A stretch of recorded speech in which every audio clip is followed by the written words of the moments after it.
We go ourselves to the street every morning to bring them here by our own bus. There is Father Angelo who goes always in the morning and he brings them here.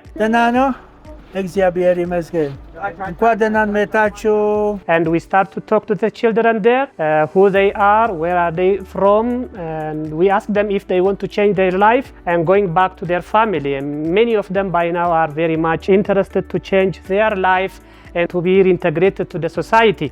We reintegrated more than 1,500 street boys and more than 15,000 young people of the surrounding area. Here we have about 8 departments, and then in these 8 departments of TVT school, they can go wherever they like according to their own choices. ስሜ እስራኤል ይባላል።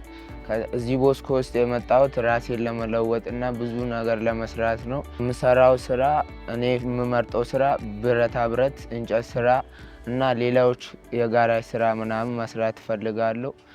ስሜ ጆኒ ይባላል። እኔ በጣም ብዙ አመት ጎዳና ላይ ቆይቻለሁ።